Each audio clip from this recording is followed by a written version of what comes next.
قسوة الحياة تجعل من يعيشها أكثر شراسة وقسوة. في الجبال الملعونة وتحديدا جنوب النهر في جبال الهلاك كانت الأميرة أريليا تجلس تراقب الأفق غارقة في حيرتها، تفكر فيما يجب أن تفعله. أتبقى تحت حماية الغول نورغالد أم تحاول الهرب؟ لقد جربت الهرب من قبل وكادت أن تهلك لولا وصول نورغالد في اللحظة الأخيرة. فجأة أحست بشيء يقترب، ظنت أنه نورغالد وبدأت تفكر ماذا ستفعل وكيف ستتعامل معه، لكن ما ظهر أمامها لم يكن هو. كان ضبعا يفوق حجم الضباع العادية ب4 مرات، حتى بدت أمامه كأرنب صغير. فزعت من المنظر واندفعت تركض نحو الكهف، بينما لحق بها الضبع. حاولت الاختباء فعثرت على غار صغير لا يتسع للضبع، لكنه كان بحجمها تماما، فدخلته بسرعة. بدأ الضبع يحاول الوصول إليها، لكن الغار لم يكن يسعه، فمد يده داخله، بينما أخذت هي تتراجع إلى الوراء حتى وصلت إلى نهاية مسدودة. كانت يده تقترب ومخلبه يكاد يلمسها، لكنه بلغ حده الأقصى ولم يستطع الوصول إليها بالكامل. وفجأة سمعت صراخ الضبع وسحبت يده إلى الخارج، ثم تلا ذلك صوت عراك. شدها الفضول إلى الأمام لترى ما يحدث، بينما كان الخوف يدفعها للاختباء، لكن الفضول غلبها فتقدمت لترى.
كان المشهد مرعبا وصعب الاستيعاب. نسر وهو إيجل وضبع يتقاتلان بضراوة. كان الضبع ينهال على إيجل بأنيابه، بينما يتراجع إيجل قليلا ثم ينقض بمخالبه. وحين أحس الضبع أن المعركة قد تنقلب ضده أدار ظهره محاولا الفرار، وما إن خرج من الكهف حتى انقض عليه إيجل. كان سقف الكهف يقيد حركته في الداخل، لكنه لم يكن ليترك الضبع الذي تجرأ على مهاجمة كهف نورغالد ينجو بلا عقاب. قبض عليه من عنقه بقوة مخالبه، وحاول الضبع التملص، لكن دون جدوى. طار إيجل به عاليا حتى بلغ واديا واسعا سحيق، ثم أطلقه ليسقط الضبع نحو الأرض متجها إلى حتفه. أما في شمال النهر وتحديدا في معركة أرجنثار فكان الصراع أشد التهابا من معركة النسر والضبع. كان صراع قوة وإرادة بين لورك ومينامينا. قال الاثنان في آن واحد وهما يبتسمان: إذا أنت تمتلكها. ثم انقضا على بعضهما بكل قوتهما، وتصادما بالسيفين حتى ارتج الهواء من حولهما، ووصل صوت الصدام إلى أرجاء المدينة. بدأ نزال يكاد لا يرى أحيانا من شدة السرعة، وتراجع الناس إلى الخلف خوفا أن يصيبهم أذى من قتال المجانين. وبعد عدة صدامات توقفا لحظة ينظر كل منهما إلى الآخر، ثم قالا معا: والآن انتهى الإحماء وبدأ الجد. رفع كلاهما نظره نحو القمر وأخذا يستنشقان بعمق حتى ومضت أعينهما، ثم اندفعا من جديد. أصبحت الضربات قاتلة. وجه لورك ضربة نحو مينامينا بعكس اتجاه سيفها، فلم تستطع صدها، فمالت بجسدها كنسمة تراوغ الجبال. مر السيف فوق رأسها ليصيب عمودا حجريا كانت إحدى الدكاكين تستند عليه، فقطعه، وبدأ البناء يرتج ويتأرجح. وبانخفاض مينامينا غرست سيفها في الأرض واتكأت عليه، ثم وجهت ركلة قوية إلى بطن لورك، فطار وارتطم بالدكان المتمايل وسقط فوقه، فانهار محدثا ضجة عظيمة. عم الهلع بين الناس بينما ابتسمت هي، وفجأة نهض لورك من بين الركام والغبار يغطيه، وحاجباه معقودان غضبا. وقف الناس والفرسان مصدومين يتهامسون. أيعقل أن القائد لورك قد تلقى ضربة وسقط بهذه الطريقة؟ نظر لورك نحو مينامينا يتساءل في نفسه. الظلام يمنحها الثقل والقوة، بينما تميل الفضة إلى الرشاقة. فمن أين جاءت بكل هذه الرشاقة؟ ألأنها امرأة؟ ثم قال في داخله: على أي حال أنا أملك توازنا بين قوة الظلام ورشاقة الفضة. اندفع نحوها وبدأ يبارزها بحركات سريعة كانت تجاريه، وفجأة وجه ضربة قوية كاشفا دفاعه عمدا أمامها. وما إن رأت مينامينا تلك الثغرة حتى اندفعت بسيفها محاولة طعنه، لكن لورك مال بجسده برشاقة فمر سيفها من تحت إبطه، وبسرعة ودقة أحكم ذراعه على يدها التي علقت هناك، ثم أمسك بيدها الأخرى، وقبل أن تستوعب ما حدث وجه لها نطحة قوية نحو أنفها. حاولت تفاديها، لكن الضربة أصابت أنفها جزئيا فانفجر الدم منه، وشعرت بدوار مفاجئ. عندها أمسكها بقوة ولوح بها ثم قذفها بعيدا، فارتطمت بدكان في الجهة المقابلة وتحطم جداره وانهار فوق رأسها. تعالت هتافات الناس واشتد حماسهم، فهم لم يروا نزالا بهذه القوة من قبل. وفجأة نهضت مينامينا من تحت الركام وعلامات الغضب ترتسم على وجهها. وأثناء هذه الفوضى كان سيفيرون يتصبب عرقا، يستعيد في ذهنه كلمات لونر التي قالها لهم قبل قدومهم إلى الجبال: مينامينا مجنونة، لكن جنونها هذا يعد تعقلا مقارنة بما قد ترونه إن دخلت في نوبة عاطفية، سواء كانت حزنا أو غضبا. حينها ابتعدوا عنها، لأنها ستصبح كائنا غير بشري. انسحب سيفيرون مسرعا نحو القصر، حيث كان الدوق كوارتر يقف عند المدخل. حاول الحراس إيقافه، فصرخ مستغيثا: أرجوك سيدي، يجب أن تسمعني. أشار الدوق للحراس فتراجعوا، فتقدم سيفيرون وقال بلهفة: سيدي، أوقف هذا القتال فورا، سينتهي بمصيبة. أعلم أن فارسكم قوي، لكن بعد قليل ستدخل مينامينا في نوبة جنون، وحينها لن تستطيع مدينتك بأكملها إيقافها، ولن تعي هي ما تفعل، وربما تقتل حتى المدنيين. قد يكون أخوالي شمسيين، لكنني أعتقد أن أخوالها الشياطين ذاتهم. تدخل قبل فوات الأوان. تجهم وجه الدوق وتقدم خطوة للأمام قائلا: وأنا أصلا سأوقف هذا النزال، سيحطمون المدينة. ثم صاح بأعلى صوته نحو القادة والحرس: أوقفوهما فورا. اندفعت ليرا وديث ومعهما عدد من الجنود من خلف مينامينا وأمسكوا بها، بينما تولى براون والسيرك مع بعض الجنود الإمساك بلورك الذي كان يصرخ بغضب: اتركوني أيها الأوغاد. حاولت مينامينا التحرك لكنهم تكاثروا عليها، وكان الإنهاك قد أصابهما معا بعد هذه المعركة. عندها تقدم الدوق كوارتر وصاح بغضب: هذا يكفي. وهنا عاد الاثنان إلى وعيهما وهدأا. قال كوارتر: دعوهما. ثم نظر إلى ليرا وقال: خذي ضيوفك إلى منزلك. تقدمت ليرا وهي تضحك مبتسمة وعانقت مينامينا قائلة: لو أنك كسرت أنفه لكنت أفرحتني. تعالي، يجب أن تغتسلي وتستريحي. أمسكت بيدها وجرتها بلطف، فلانت مينامينا وسارت معها، بينما لحق بهما سيفرون وهو ينادي: انتظراني. وركض خلفهما، في حين بقي لورك واقفا ينظر نحوها مبتسما. عندها نظر إليه كوارتر وقال بصرامة: تعال معي. ننتقل بالأحداث إلى الغابة الملعونة، حيث كان راغنر وسول ولوناروبرا يتجهون نحو قبيلة القمر، وما إن وصلوا إلى البوابة الرئيسية حتى صدم حراسها برؤية راغنر، وبدت على وجوههم علامات الحذر، فقد كان عدوهم اللدود في الماضي، لكنه قابلهم بابتسامة وترحيب قائلا: كيف حالكم أيها القمريون؟ بلغوا فينرير أننا أتينا. ركض أحد الحراس مسرعا لإبلاغ فينرير الذي كان يدرب جنوده برفقة فالاريك على القتال. وصل الحارس يلهث وهو يقول: سيدي، زعيم الشمسيين عند البوابة.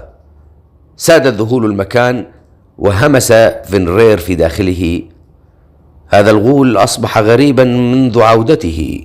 ثم قال للحارس: افتح له البوابة وأدخله، أنا قادم. ركض الجندي ولحق به فينرير، ثم التفت إلى الحراس قائلا: جهزوا المجلس في القصر وأعدوا الطعام. فجاءه صوت والدته بحدة: بعد كل هذه الحماقات التي ارتكبتها أنت وشقيقتك، بلغ بك الأمر أن تدخل ألد أعدائنا إلى قبيلتنا؟ نظر إليها بامتعاض وقال: العداوة انتهت بيننا، يجب أن يعلم الجميع هذا، ويجب أن تدفنوا أحقادكم أيضا. ثم مضى نحو البوابة، حيث كان راغنر قد دخل برفقة سول ولوناروبرا. نظر راغنر إلى فينرير وقال ساخرا: تبدو قبيلتكم جميلة على عكس منظرك يا فينرير. ثم انفجر ضاحكا. نظر فينرير إلى سول وقال: أهلا بكم، تفضلوا. دخلوا وتجمهر أفراد القبيلة يراقبون سيد قبيلة الشمس الذي كان كابوسهم في الماضي، بينما كان راغنر يبتسم وينظر يمينا ويسارا، يلوح بيده ويلقي التحية على الجميع. وقبل أن يصلوا إلى القصر، تقدمت الجدة فولفا وقالت لراغنر: أشم فيك رائحة تاريخ قديم يعود ل7,000 عام منذ بدأت الحكاية، يا غول قبيلة الشمس. تجمد راغنر ونظر إليها قائلا: وما أدراك؟ قالت بهدوء: قل لها إن فولفا تقول إن جدتي رأت قدرك بعد 7,000 عام، وها أنت الآن تعلمين أنها كانت على حق.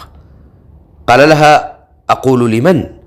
أجابت: أنت تعرف من أقصد، أم تريد أن أخبر الجميع عمن أتحدث؟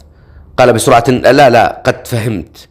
نظرت إليه سول بدهشة وقالت: ما الأمر يا راغنر؟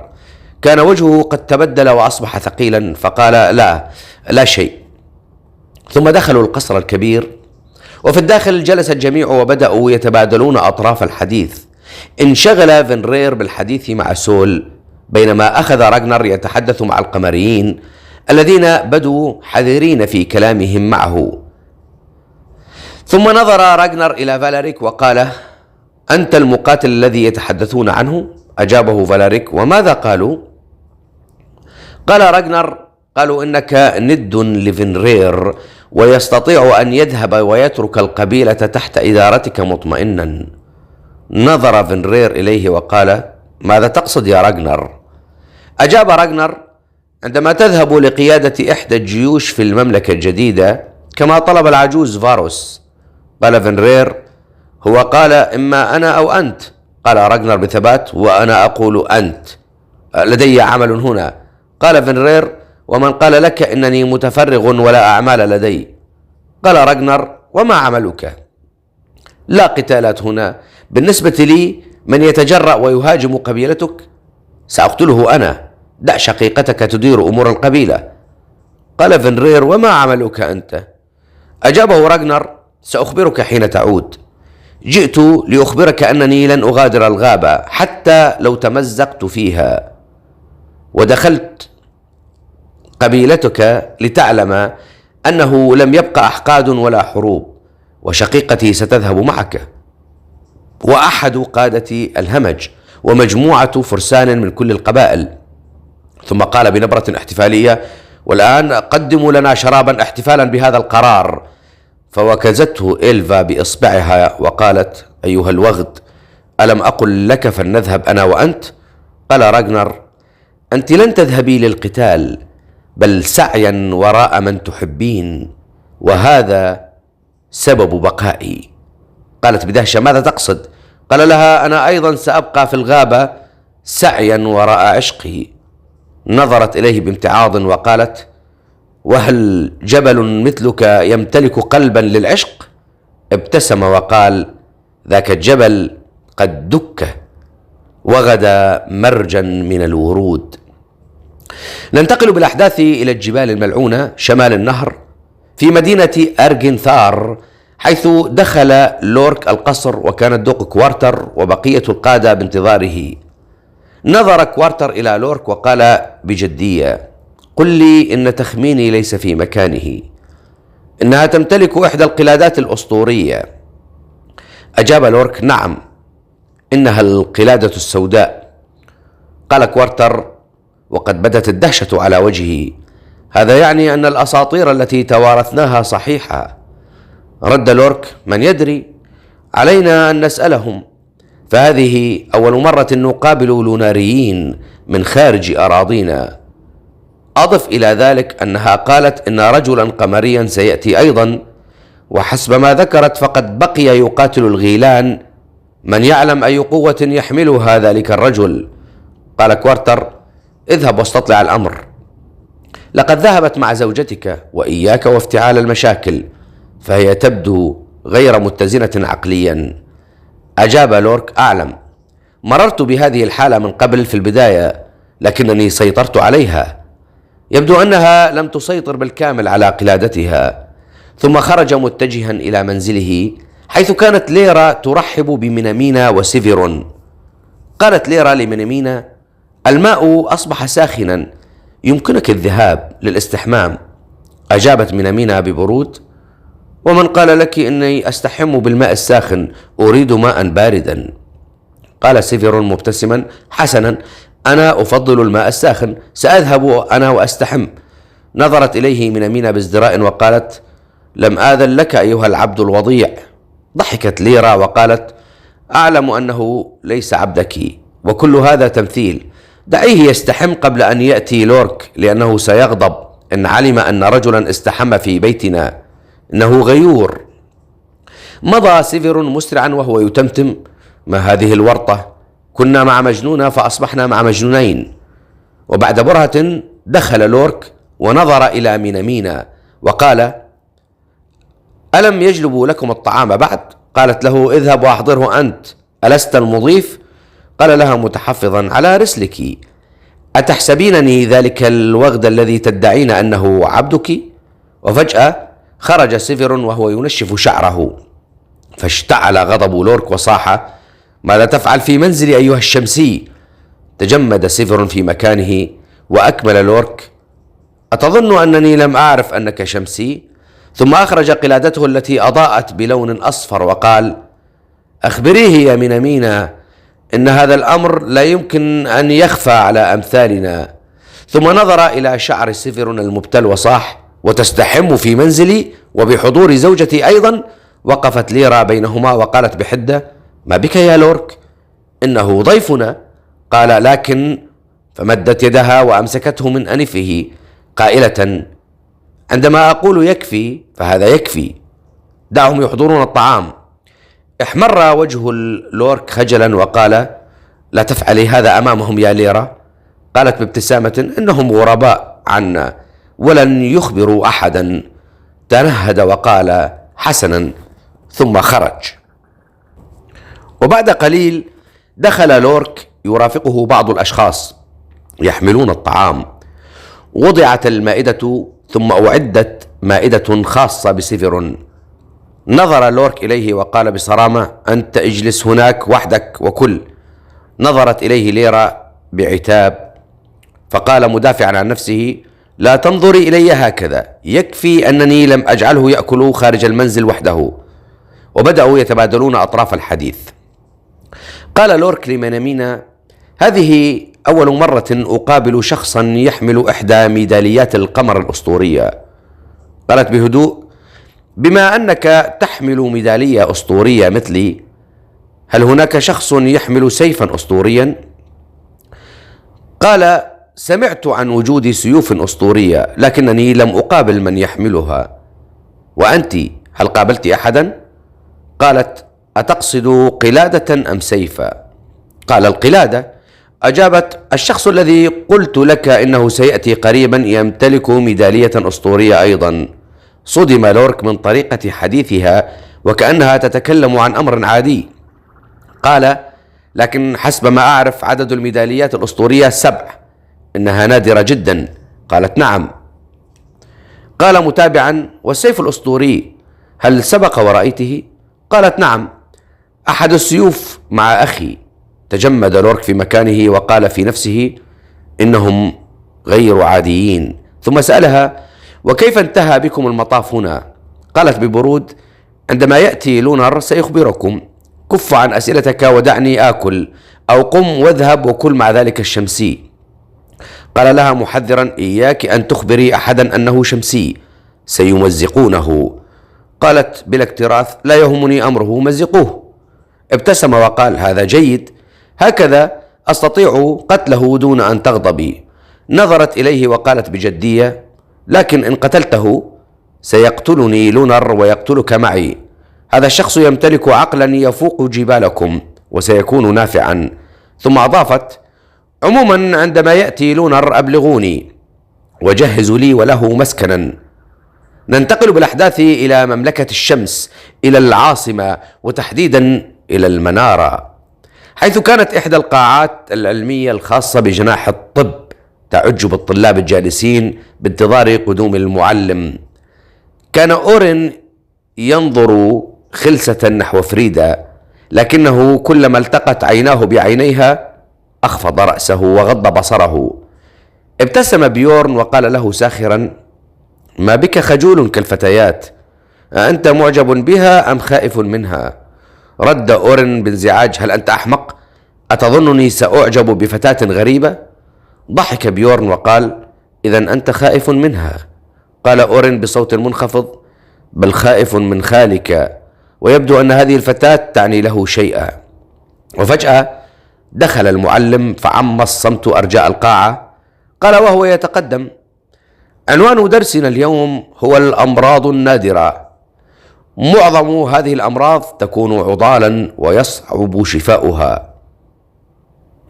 رفعت سول الابنة الصغرى للملك يدها وقالت: لكننا كمملكة علم ينبغي أن نخجل من عجزنا عن علاج مثل هذه الأمراض. قال المعلم بهدوء: يا بنيتي، لكل إنسان حدود، ولكل علم وعقل حدود. قاطعته سول بغضب على غير عادتها الهادئة الخجولة، وقالت: هذه مجرد أعذار لتغطية العجز. نظر إليها المعلم وقال: أعلم أنك غاضبة بسبب مرض والدتك. هنا همست فريدة لأيلورا: أيمكن أن تكون مصابة بالمرض نفسه الذي أصيبت به والدة آريا؟ ما اسم ذلك المرض؟ أجابت أيلورا: شمس الغروب. لكن دعينا نستمع، ربما يكون مرضا آخر. تابع المعلم: بما أن الأميرة غاضبة بسبب مرض والدتها، دعونا نتحدث عنه. المرض الذي أصيبت به الملكة سولاريا هو مرض الشمس السوداء، وهو نوعان: مرض الشمس السوداء ومرض الكسوف، وبينهما أعراض متشابهة. ثم أضاف: وسبب عدم وجود علاج لهما أنهما ليسا مرضين عاديين، بل لعنتين لا تعالجان بالدواء، وربما علينا أن نلوم الكهنة على عجزهم عن علاج مثل هذه الحالات. قالت فريدة لأيلورا بصوت خافت: هل كلامه صحيح؟ أجابت أيلورا بثقة: قطعا لا. عندما يعجزون عن علاج مرض يسمونه لعنة ليبرروا فشلهم لأنفسهم. قالت فريدة: ولماذا لا ترفعين يدك وتناقشينه؟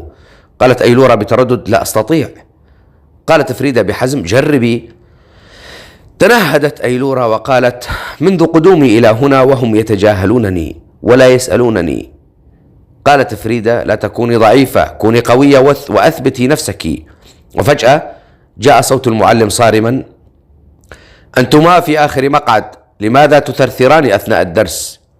وقفت فريدة وقالت بثبات: هذه ليست ثرثرة أيها المعلم، بل نقاش علمي. قال لها بحدة: اجلسي واستمعا، ناقشا عندما تخرجان. قالت له: لكن زميلتي لديها ما تقوله بخصوص ما ذكرت، وتود مناقشتك بشكل علمي. نظر إليهما بازدراء وقال: أنا المعلم وأنتم طلبة، أنا أقدم العلم وأنتم هنا لتتلقوه لا لتناقشوني فيه. أم تظنون أنفسكم علماء؟ اجلسي حالا وإلا أخرجتك من الفصل. قالت له دون تراجع: لكنك ناقشت الطالبة التي تدعى سول، فما الفرق بيننا؟ قال ببرود: اعرفي قدرك، من تتكلمين عنها أميرة. قالت فريدة بحزم: ما دمنا تحت سقف هذا الفصل فنحن سواسية. انظري إلي يا سول. فالتفتت سول نحوها. قالت فريدة وهي تشير إلى المعلم: أمثال هؤلاء هم من سيقتلون والدتك بجهلهم. قال المعلم غاضبا: أتصفينني بالجهل؟ قالت بثبات: عندما تمتلك هذه، وأمسكت يد أيلورا ورفعتها وأكملت: تمتلك هذه إجابات علمية بينما أنت تزين إجاباتك بالخرافات. صرخ المعلم: اخرجا حالا ولن تدخلا الصف مرة أخرى. قالت فريدة: لكنني أنا من تكلمت. أيلورا لا ذنب لها. قال بحدة: اخرجا ولا تقاطعاني. نهضت فريدة غاضبة وتبعتها أيلورا، بينما كانت آريا ترمقهما بنظرات ساخرة. وقبل أن تخرجا نهضت سول وهمت بالمغادرة. قال لها المعلم باستنكار: إلى أين تذهبين؟ أجابته بهدوء حازم: تعلمت من والدة المريضة باللعنة التي تتحدث عنها معنى العدل، وبما أنني فعلت الأمر ذاته الذي طردتا بسببه فسأخرج أنا أيضا. ثم خرجت فارتبك المعلم ولم يدري ماذا يفعل. عندها نهضت آريا لتتبعهم فاشتد غضبه وقال: أنت تجلسين وإلا أقسم أنني سأرسل خبرا لوالدتك وشقيقتك، فهما دائما تسألان عنك. جلست آريا ممتعضة بينما كان المعلم غاضبا يتمتم: ما هذه الفوضى؟ نحن في درس علم. منذ متى يتعامل الطلبة هكذا مع العلم والمعلم؟ وكان هذا النقاش قد أحدث فوضى سمعها الجميع. في الممر قرب باب الفصل وقفت فريدة أمام سول، وضعت يدها على كتفها وقالت: كوني قوية ولا تخضعي لخرافاتهم، ليس الكبار دائما على حق.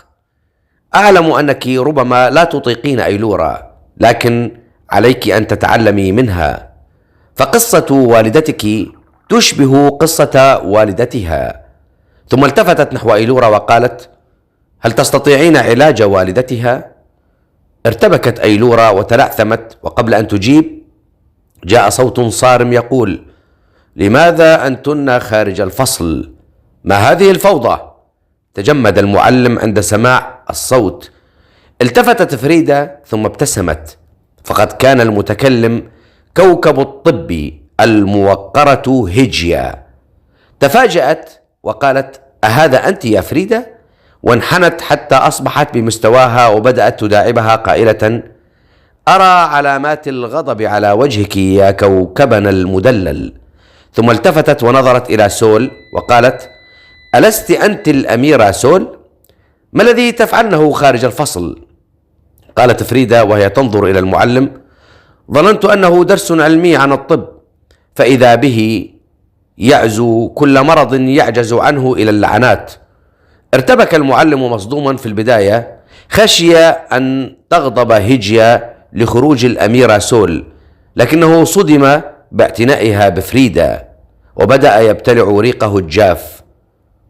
نظرت هيجيا إلى المعلم بغضب، ثم انقلبت نظرتها إلى ابتسامة حنونة حين أشاحت بوجهها نحو فريدة وقالت: على الكوكب أن يتحلى بالصبر يا فريدة.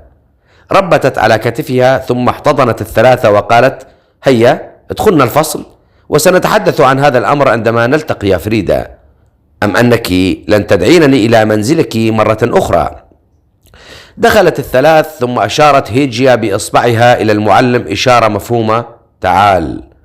وعندما خرج وأراد أن يتكلم قالت له ببرود: أنت تخرس وتستمع. لو أنك أغضبت فريدة ومن معها مرة أخرى سأجعلك تنظف المقاعد والأرض. أتدري من هذه؟ قال بتوتر: لا. قالت له: هذه كوكب. أتدري ما يعنيه ذلك؟ بل هي الكوكب المدلل عند جميع الكواكب، وخاصة الموقر سيفيرون، ولو علم بما فعلت لنفاك خارج المملكة. ثم أضافت: وعندما ينتهي درسك أخبر بهذا الأمر زملائك ورئيس قسم التعليم. وانصرفت هيجيا بينما عاد المعلم إلى الفصل ولم ينطق بحرف واحد طوال بقية الدرس.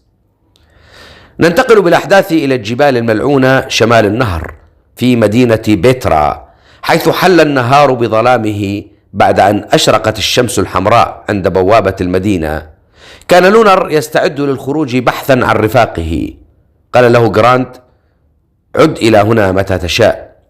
أجابه لونر: بالتأكيد سأعود، لكن أرسل معي من يدلني على السهولة التي يوجد فيها رفاقي.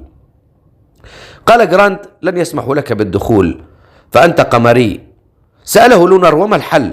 قال: القانون يمنعنا نحن والقمريين من دخول السهول، لكن إن حصلت على موافقتنا وموافقة القمريين معا يسمح لك بالدخول. اجلب موافقة سيد القمريين وأنا أمنحك موافقتي. قال لونر: إذن سأذهب إلى القمريين أولا. عندها قال لوفر مبتسما بغباء: أنا أوصله. نظر إليه لونر وقال: بعد أن تشفى جراحك أخشى أن تنفتح من جديد. اغرورقت عينا لوفر وقال بتوسل: أرجوك خذني معك. قال جراند محذرا: لا أنصحك، سيسبب لك المتاعب، قوة غاشمة بلا عقل. قال لونر بهدوء: لا بأس، تعال معي. ثم مضى لونر برفقة لوفر متجهين نحو جبال أبناء عرقه القمريين. ننتقل بالأحداث إلى جنوب النهر، وتحديدا إلى جبال الهلاك داخل كهف نورغالد. هناك بقيت أريليا داخل الغار الصغير ترتجف خوفا مما رأته، وفجأة سمعت حركة فازداد فزعها. نهضت وتقدمت بحذر ظنا منها أنه نورغالد، وقبل أن تصل إلى مدخل الغار تفاجأت بدودة عملاقة لا يقل طولها عن نصف طول أريليا تزحف باتجاهها. بدأت أريليا تتراجع وهي تصرخ، تقذف الدودة بالحجارة، لكنها استمرت في التقدم. وأثناء تراجعها مدت يدها لتلتقط حجرا، فإذا بها تمسك شيئا ناعما. تحسسته جيدا فأدركت أنه مجموعة من البيوض. صرخت رعبا وفزعا: أنقذني يا نورغالد، أرجوك! وفجأة سحبت الدودة من ذيلها بقوة، ثم رأت عين نورغالد وهو يقف عند باب الغار ينظر إليها ويقول: أنت هنا؟ اخرجي. خرجت وهي تبكي وارتمت تعانق ساقه بينما كان هو يداعب الدودة، ثم أنزلها بلطف وأدخلها إلى الغار. بعدها نظر إلى أريليا وقال: أنت من اقتحمت غارها، إنها مجرد دودة لجأت إلي من جبال الرعب. قالت بارتباك: عما تتحدث؟ قال لها: هذه المنطقة محرمة على بقية الغيلان، فيها 5 سلاسل جبلية. جبالي هذه جبال الهلاك، حيث كل شيء أكبر من الطبيعة عندكم ب3 مرات كما ترينني. أما بقية السلاسل فيزداد الحجم في كل واحدة مرة حتى يبلغ ذروته في جبال الرعب، حيث كل شيء أكبر من المعتاد ب7 مرات وأحيانا أكثر. ثم أكمل: زرتها مرة واحدة من قبل ونجوت من الموت فيها بأعجوبة، وهذه الدودة جلبتها من هناك بعد أن اصطدت العصفور الذي كان يريد التهامها. إياك والخروج، فقد تقودك قدماك إلى مناطق ستتسبب في هلاكي وهلاكك. وإلى هنا تنتهي أحداث هذا الفصل، لنعلم في الفصل القادم ما الذي سيجري من أحداث.